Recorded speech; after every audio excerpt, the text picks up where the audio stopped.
Hold the glass. You're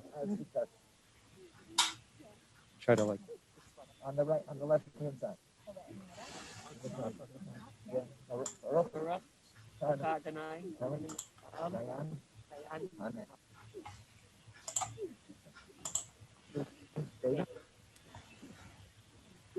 read.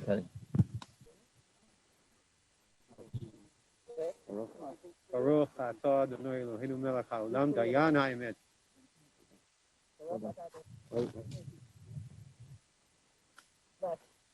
Left side.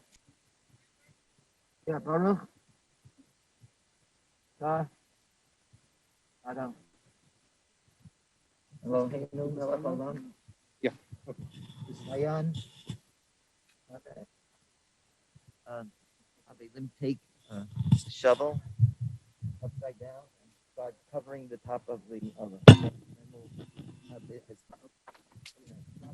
It's coming.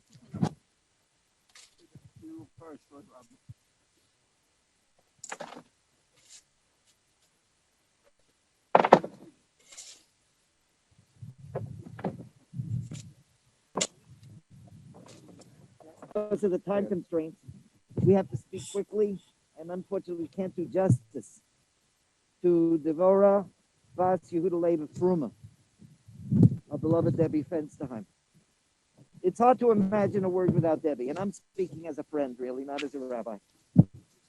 It's hard to imagine a word without Debbie, without a living, breathing, smiling.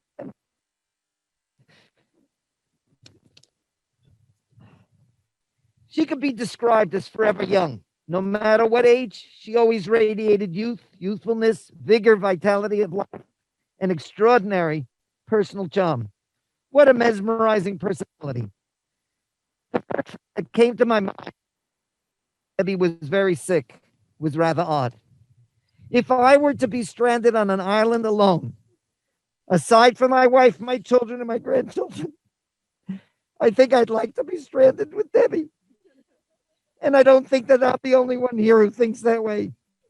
A very special, charismatic personality. Her unique je ne sais quoi. I can't really tell you what it was. She had a joie de vivre.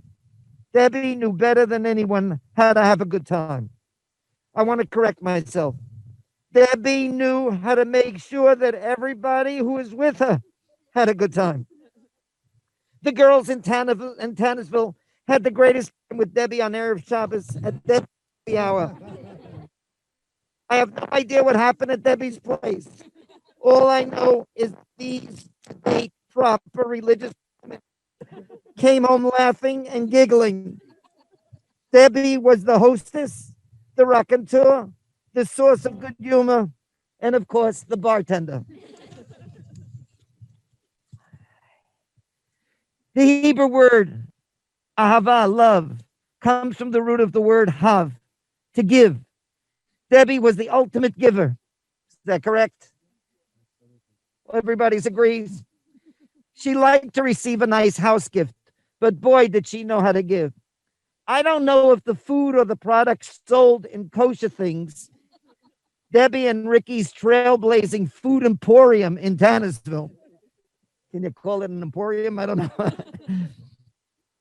I don't know if the food and the products were the best in all of the Catskill Mountains, but boy, did it come with an abundance of atmosphere. The unique dining, very fancy pizza, and the shopping experience that she and Ricky created was addictive. To my mind, it has never been matched. I don't think that the most famous professional hostess like Elsa Maxwell could hold a candy to Debbie Fence, who was the ultimate hostess. Do you agree? An invitation to one of her meals or barbecues was prized by everyone. Unending food, unending drink, unending good cheer, unending graciousness, and the most amazing proof that it was really unparalleled was that even Asher enjoyed every minute of it. Asher, we know that behind the scenes you were orchestrating. Debbie was simply exceptional. I don't think that I'm unique in my feeling to say that about Debbie. Just think of Debbie, brings a smile to everybody's face. She knew how to laugh, and the sounds of her laughter and joy still resound in my ears. I must reemphasize, it wasn't just her laughter, it wasn't just her joy, it was her ability to bring laughter and joy to everyone else. What an extraordinary gift. Our tradition teaches that Avram Avinu, the patriarch Abraham, Machnis Orchim, he introduced the practice and was the ultimate practitioner of welcoming guests. It's difficult to measure Debbie against someone from 4,000 years ago. But I wonder whether Avram Avinu made a barbecue as good as Debbie's, or whipped up a sizzling steak in 15 minutes when unexpected and uninvited guests arrived. I'm certain that the patriarch Abraham did not shoot off fireworks for all his guests. And all her guests never wanted the party to end. But the party has ended. I can't recall having said at a funeral that the deceased was absolutely incomparable. It's so very sad that because of COVID and the cold, we are not able to pay proper tribute to Debbie. There should be fireworks, champagne, and a barbecue to celebrate Debbie's life. We have been cheated. But in her 89 years, she taught every single one of us how to give heart and how to love. We're able to do that. But Debbie was. Debbie, you were a blessing in life, and may your memory be a blessing to all forever and ever. Baruch. Amen. Thank you, Rabbi Effie Buchwald. And thank you, everybody, for coming out in this cold weather, for attending both here and on Zoom. In the U.S., it's early, and in the Israel, I guess we're almost at Hadlakat Nerot, so we'll try to be quick. This talk will hopefully not be more than 10 minutes. For those of you here at the cemetery, I printed out some slides. You can also find them on your phone by going to Fensterheim.com, scroll past the funeral invite, and click on the pick of my mom. So if you don't have sheets, you can use your phone. My mom would not want her family and friends to stand out here in the cold, although it's actually not that bad. So we decided to have a single hesped. I represent here my sisters, Ricky, Lisa, and Robin. We wish Ricky a complete and speedy recovery, and we're glad that you can attend remotely. My mom, we're on to slide 2. Blessed. My mom was always grateful for her blessings, and we thank Hashem here for having mom in our lives. Let's look at some of the ways that my mom was blessed. Long life. Mom was not only blessed with quantity, but with quality. She lived to see great-grandchildren grow and even graduate high school. Mom was born in 1931 and lived to be able to spend time with her family around the globe via the web. And most of all, order gifts for her great-grandchildren on Amazon. Marriage of 70 years. Mom was blessed with a marriage that lasted almost 70 years. Now that her grandchildren, not her children, her grandchildren, face the challenges of married life and raising families, we all look to Grandma and Grandpa for inspiration to overcome the hard times and cherish the good times.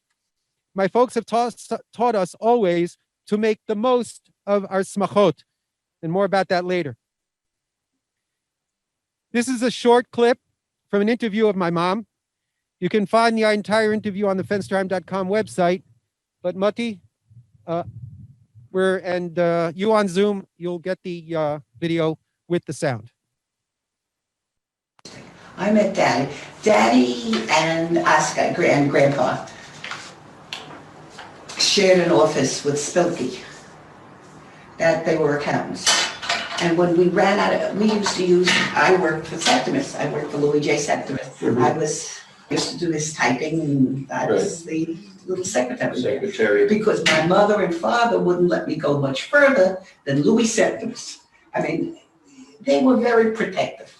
So we got to So you had the same office as Fensterheim. Fensterheim, and Fensterheim had an office with In the Spokane. same building. In the office building, in the same office. And so we were on the sixth floor, they were on the Immigrant Savings Bank building, and they were on the second floor, Manhattan. And I went to, used to get tax forms, and because we used to change, if we ran out of tax forms, Mhm. we would have to go borrow, either we went or they sent me to downtown to Wall Street area. I remember going down there. And one of the secretaries thought it would be a good idea to introduce us. Mhm. And I was very impressed. This was the best thing. I went out on our first day and we went to the, where the World's Fair used to be. We went to the, what was that sea show that they had there? But anyway, we went there and Daddy got on the expensive line. I will never forget this. I said, he must be rich. Because I used to watch every penny because we were so poor. So I said, he must be rich. And then years later, he told me the only reason the line was around the block, the cheaper, and it was like 50 cents difference. And he bought the tickets there. So that was our first day. That was Mom was blessed with 4 children, 16 grandchildren, and 35 greats so far, if my count is correct. What you see here is part of the list, and you can see that on your printouts or on the screen. You see the list that Mom would read each week when lighting Shabbos candles. In addition to the list, the names were added to a massive Mother's Day card that was pulled out each year for Mother's Day. Why buy a new card when you still have a perfectly good one from 50 years ago? Our parents' love for Torah Yisrael and Eretz Yisrael set an example for all of us. All children, grands, and greats have continued, each in their own special way, with the tradition and dedication to their kihilot around the globe.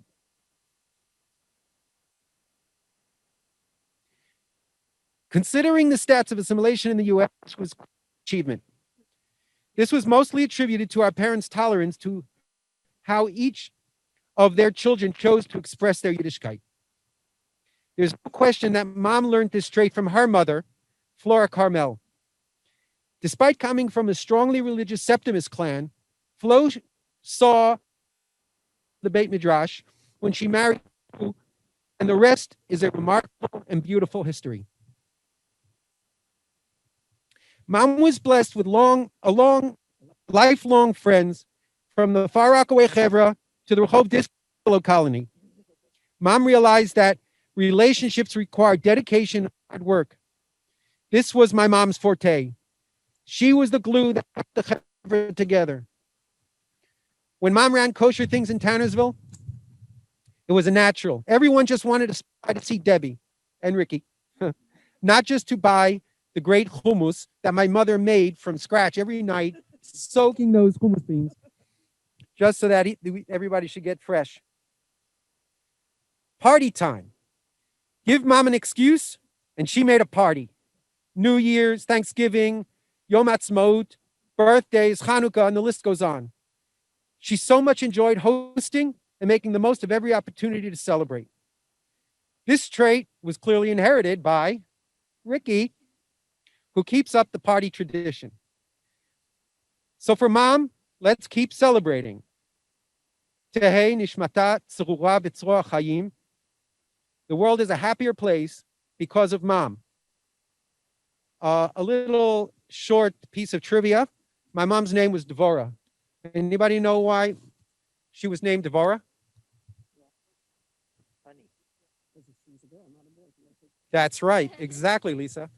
Because she, Yosef Dov, or Beryl Septimus, died in 27, and she was born in 31. She was the first one to be born. They gave, instead of calling her Dov, they called her Devorah. And I carry that name, and I was born on my mother's birthday. And my nephew, Dovi, as well, carries that name. So that was a little piece of trivia for you guys. Thank you very much again for everybody for coming. And Shtei Nishmatat Tzura. Again, I apologize for the abridged service. She deserves so much more. My friend Marty Katz sent me a whole list of things that I should read, but unfortunately, we're trying to catch a plane.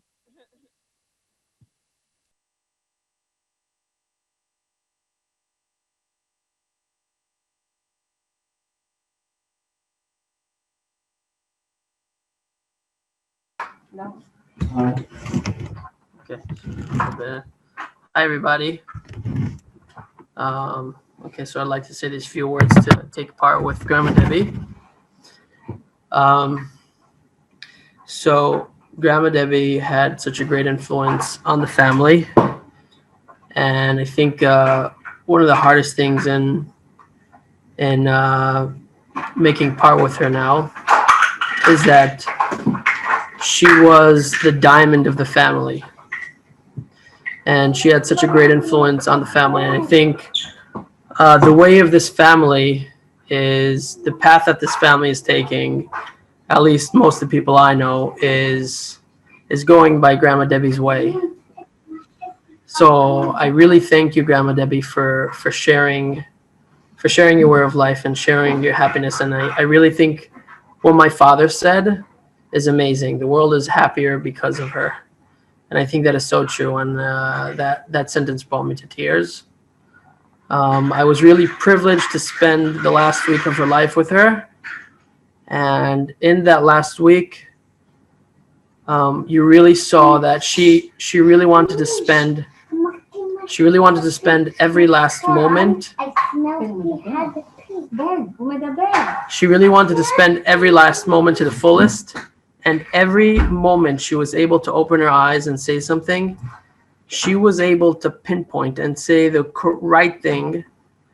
And it was just so powerful to see how she was able to be with her family and connect with her family in these last moments. And she was just happy till her last moment. And I was so grateful to share my life with her. Thank you, Grandma. I will miss you so much. We love you, infinity.